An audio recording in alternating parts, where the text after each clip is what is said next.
Okay. And if people show up late, they show up late. It just is what it is. All right.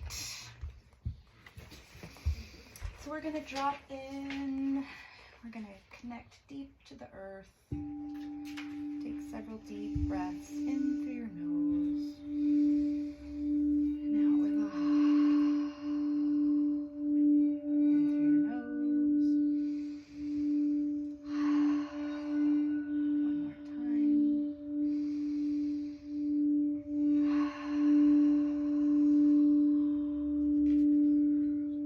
You are here in this space and you are present. So most of you know me. I'm Reverend Dr. Pamela Hancock, and I'm the creator of INHABIT, a mystery school of archetypal witchcraft. I'm also a professor, priestess of a local coven. I've been practicing witch since I was 12. I have a master's of divinity and a PhD in Jungian psychology, as well as being ordained by and on the board of the Sacred Well Congregation, which is one of the only ordaining pagan bodies in the world. So I'm excited that we're continuing with INHABIT. So there are exciting things on the horizon. There's the Witches' Night Market next weekend. There is a summer solstice on June 25th, also at Busyland, because we need the big outside space. Weather should be nice, hopefully. Yes. And then we'll be doing one monthly Witches' Sabbath and one deep dive into archetypal witchcraft a month, except for in June, because there just wasn't any time for it. All right, so what is archetypal witchcraft? For those of you who have not been here before, I wanted to give some preliminary information. So I've been practicing since I was 12, although I believe I was born as a witch, and I found my holy places in the mountains here among the towering pines and lush cedars. They spoke to me and nourished me when dealing with an abusive father. I also was drawn to the deep and ginormous, heavy quartz deposits we have in our mountain range, collecting small pieces I found in the lake, and honoring the arrowhead on the front of the mountain, which is also a large quartz deposit, as we passed by. So I was drawn into the craft by nature herself and all of the spirits that live within our landscape. And then I was formally trained in white witchcraft between 12 and 14. And I am still friends with my teacher today. All right, so archetypal witchcraft is based in my academic career as a Jungian psychologist. So C.G. Jung lived in the early mid-1900s and coined the term archetype, which means the base material of all things. And I've been drawn to a particular path of witchcraft off and on. Hello. Hello. Hello. It's okay. Come on in. Thanks. Do you want one of these letters? Hi, Dark. Go ahead and down.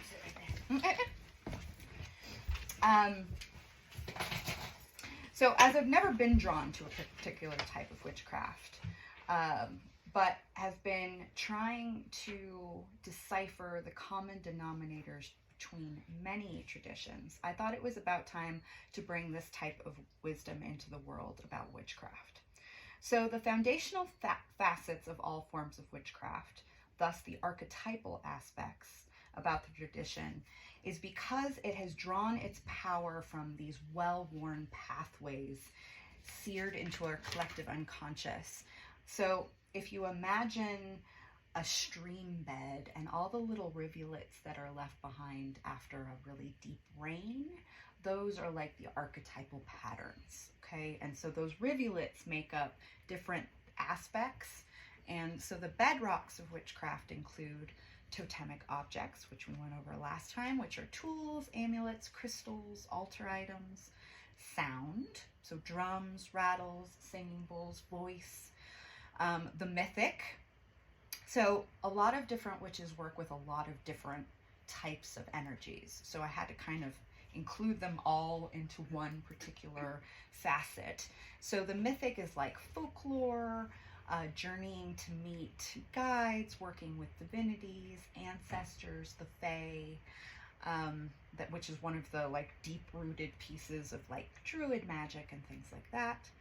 Altered states, also the transcendent function. So Jung described that there's this way for us to work with, well, he considered it the unconscious, but work with our inner knowing by way of trance states. So that can be done with plant medicine. It can be done with meditation, also with journeying, but that's one of the facets. Divination, so oracles, tarot, scrying, and I think we're going to do a scrying class in the not too distant future, because I've been noticing anytime I'm outside at night, I'm like, ooh, the moon's really useful for this. Plant medicine, which we noted in the altered states, but working with trees, which we are going to be doing today, herbs, but also things that come from the planet. So for instance, the oracles at Delphi worked with fumes. They inhaled noxious fumes, which ended up being hallucinogenic. Creation, which is art, making your own tools, writing spells, creating altars. And then finally being healing and subversive. So these people throughout time have both worked to save lives and gone against social norms at the same time. So those are all the foundational aspects of witchcraft. Witches have always existed because of the fact that they are directly tied to our spiritual archetypal landscape. The religious function of the psyche is one of those things that they tap into. There's always been magic, and there's always been witches. This is going to keep happening, I think. Witchcraft has its origins as far back. Oh, hello, there's this. Yeah. Witches have their basis as far back as ancient Greek and Mesopotamian times. So we're talking like 2, 3, 4,000 years before Christ, right? So this is something that's been deeply in our knowing for a very long time. And these priestesses of magical traditions, they worked with specific deities, namely Hecate and Ishtar, and believed that they could draw on the power of these primeval feminine forces to change the world around them. Also based in indigenous beliefs that all matter, such as plants, animals, stars, stones, everything around us is spiritually alive and can be utilized to assist us in a myriad of ways. Eventually, these systems of belief coalesced in traditions such as alchemy and paganism in its different forms, such as the Celtic Druids, which we will talk about today. Witchcraft as we know it, like our modern conceived notion, probably started in the Middle Ages, with women who were called green women, who were healer witches, who practiced herbalism and healing, and then passed down these traditions through oral traditions from generation to generation, as well as written, but those were more hidden. So these were the women that were burned at the stake because of the church's fear of their innate power. And thus, the tradition went underground. It was only in the late 1800s that the reemergence in any public way happened, and that was because of people like Aleister Crowley and Gerard Gardner, and others who put a patriarchal spin on these origins. So unfortunately, there were all of these women who were doing these magical things that weren't very structured, which is what made them amazing and magical. And then there were these men who had been involved in secret societies that more have like Hebrew lineages. And they went, oh, well, we're going to take this and then we're going to stuff a bunch of systems on top. So those are the like Wicca, unfortunately, is one of those systems where it's like got a lot of structure, and that's because of these patriarchal origins. So one way or another, this magic draws on our attention to interrelational entanglements, where we will intentionally enlist other than humans in a collaborative effort to effect change. What does that mean? So one of the things that humans tend to do is think that humans are the only things that have power. That is not true in witchcraft. And so we can enlist trees and herbs and crystals to help us enact change, but we must remember that within this magical framework, entities don't exist solely to be exploited by us. That's one of those modern misfortunes of current thought, is that everything is for us. Well, that's not true. And so therefore, when we enlist the help of these energies, we must do it with the utmost respect. And thus we can make magic with anything. Magic lives in the phases of the moon and embraced by an ancestor or a fairy spirit of the land, herbs, trees, crystals, and so forth. So within witchcraft, everything is sacred. So let us begin. So every witch's Sabbath, we begin with a meditation to get you fully in your body and an invocation of the energies we want to work with, so that we can respectfully ask for their presence and give them offerings for their presence. So close your eyes, take a deep breath.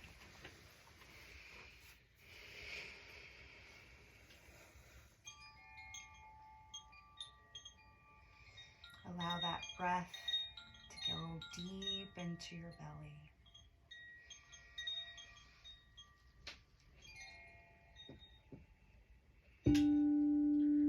Divine source of all being, great mother of 10,000 names sitting in the void, goddess of the earth, goddess of the moon, queen of the underworld, lady of the well, spirits of this land, trusted guides, allies, elements, stone beings, tree spirits, beloved dead. Hear us, help us, and heal us. Today we offer up these flowers, this candlelight, these pine needles, in honor of the trees that we will call upon today. Help us to gain your wisdom. Help us to inhabit our true purposes. And help us to learn the magic of this planet. And so it is, and so it always shall be. Shall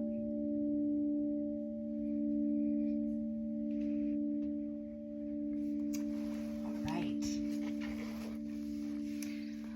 All about the lore of trees and how to make an essence. Okay, so this is going to be a really interactive one today. We are literally going to go outside because it seems stupid to work with trees from inside a building.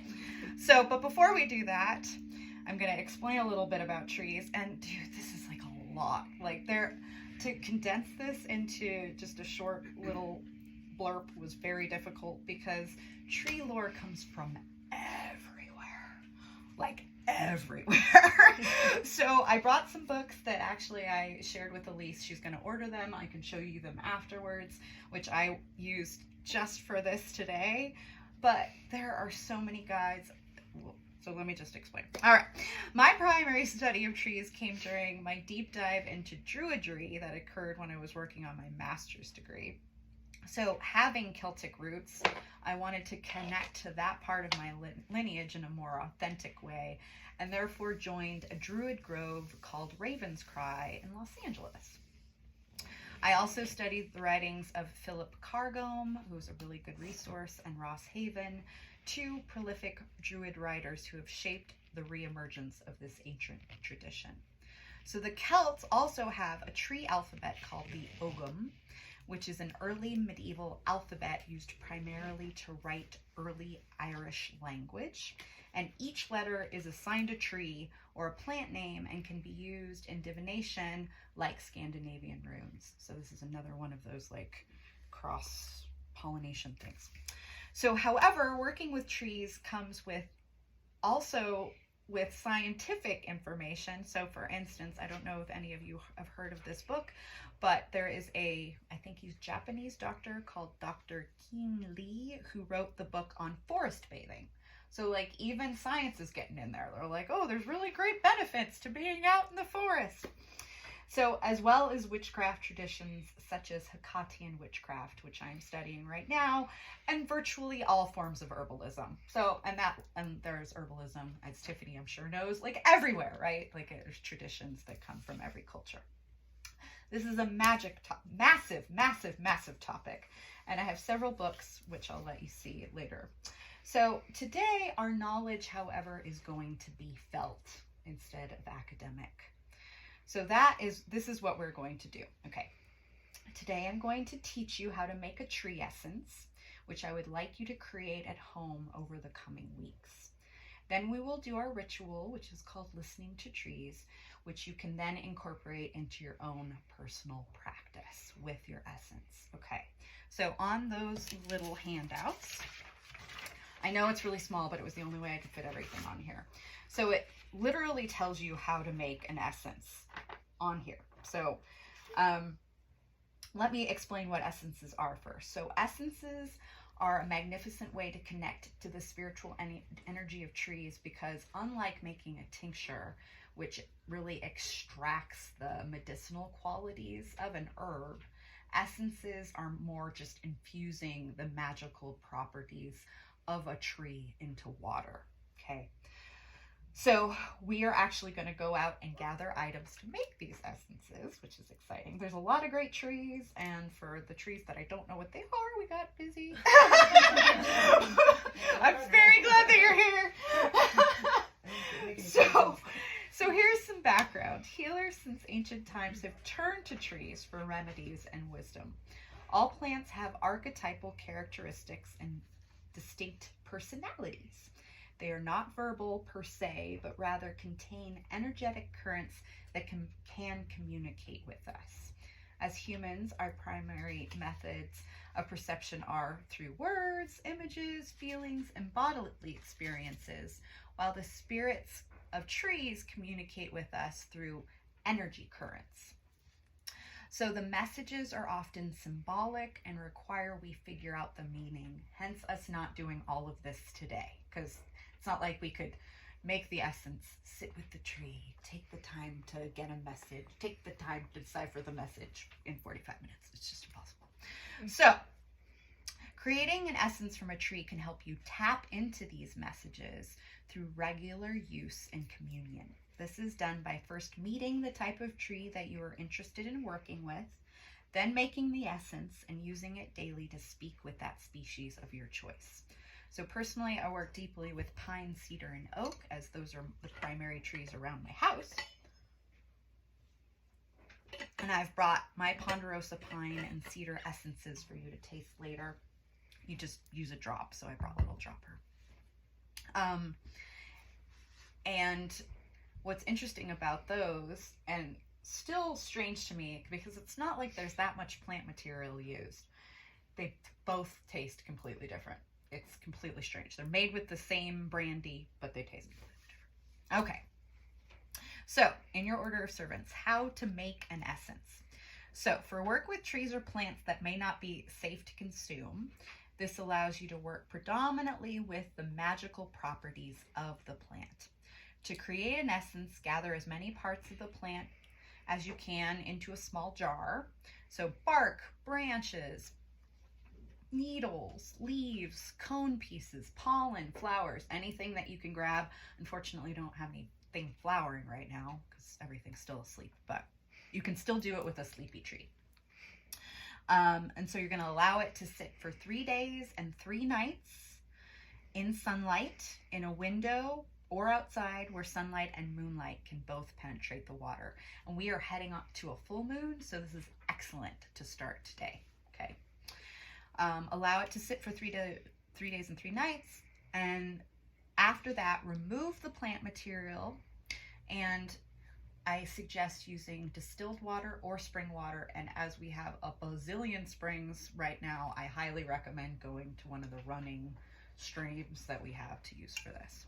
You might want to boil it first, but so after that, you remove the plant material, add at least 50% of the jar's capacity in brandy. So if I'm using this, there's going to be a bunch of plant material in there. I fill it up with water, I let it sit out.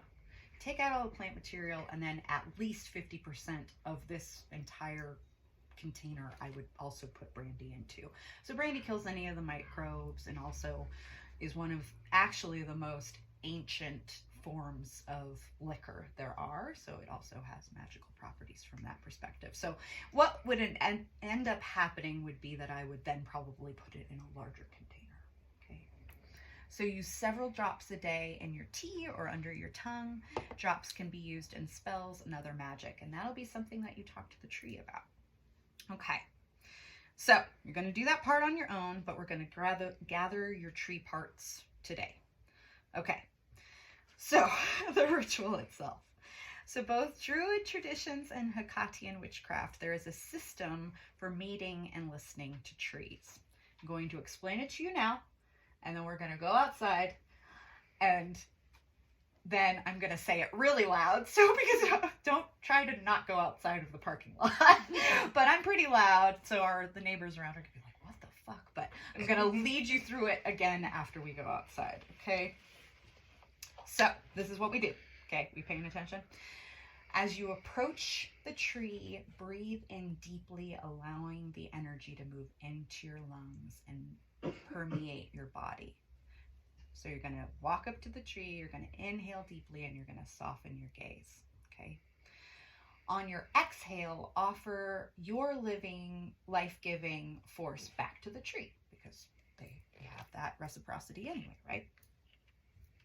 Sit or stand very close to the tree root system. Okay, so that's the next thing. So after 3 breaths of inhaling the tree spirit and exhaling your life force back, you're going to imagine roots descending down from your tailbone and going into the ground and mingling with the roots of the tree. So you are literally setting your energy down to mingle with the tree. While staying connected to the roots, turn your attention to your heart center and breathe in the trunk and stems and foliage of the tree. So it was kind of like oh, I'm just approaching you kind of thing at first. And then you're connected, and you're connecting your heart to all the bits of the tree. Use 3 breaths as before to connect your heart energy to all parts of the tree. And now you're going to ask the spirit of the tree to share with you its knowledge and healing that it has to offer. Okay, so this is where that I'm talking to you with English. You're talking to me with symbols or with whatever, or pictures. So remember, you're dealing with something that's life cycle is way longer than yours, okay? Its perception of reality is way different than yours. One of the things that I've been doing every night when I sit outside is trying to understand what their consciousness is like. Because we already know from science that they have that system underground that's connected to mushrooms and all of that, and that you're okay. They talk to each other through those systems, but there's all this stuff that happens up top, and they see us, or they perceive of us in some way. So just remember that everything is really slow for them. Think of how water goes up through the root system and then up to the leaves of the tree. So don't get irritated with it, is what I'm saying. It's gonna be a slow communication process. So that's why I'm saying to give yourself time to do this over time. But one way or another, you're gonna ask what the tree has to share with you today.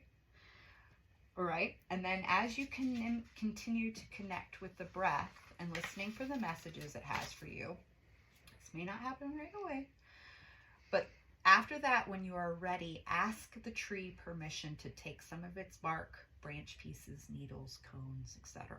Okay, so you're going to ask it what it has to share with you, and then after a little while, maybe there's a communication, maybe there's not. You're going to ask permission, one of those important things. When you have been given permission, don't know what that's going to feel like exactly, but it'll be different for all of you. For me, it's kind of like when you approach your cat, and if your cat was yeah, you can pet me, that kind of feeling, right? That okay, I've been given permission here. But that was what it was like for me. So you're going to collect some of those bits, and then after you do that, you're going to do another cycle of those 3 breaths. Okay, And then you're gonna, as you're doing that, give gratitude for what has been given to you, the knowledge and the pieces, and pretty much acknowledge the fact that you're going to be working with whatever species it is for the continuing couple of weeks. Retract your energetic roots from beneath you, and then bow to the tree in gratitude. Okay? So when we go outside, I want you to stop when we get to the bottom of the ramp. You're going to close your eyes and listen with your whole body. This is yet another one of those things that we need to develop in these types of practices. Which direction you need to walk. So don't have a preconceived notion of what type of tree, okay? Because that might be completely wrong. Like, right, I want to work with some oak because I don't have an oak essence, but that's okay. If I don't have an oak, say, come over here. I'm going to be all right with that. And then you're going to open your eyes and move in the direction you're being beckoned. As I said, stay in the area so you can hear me. And then you're going to move in the direction you're being called. Ask to be led to the type of tree you should be working with today and in the coming weeks. So once everyone has found their tree, I will go through the directions again. So it's not like you have to remember everything I just said. But I wanted you to have an idea of what we were doing. All right? Sound good? Let's do it. Let's go outside. Let's talk to some trees. I'm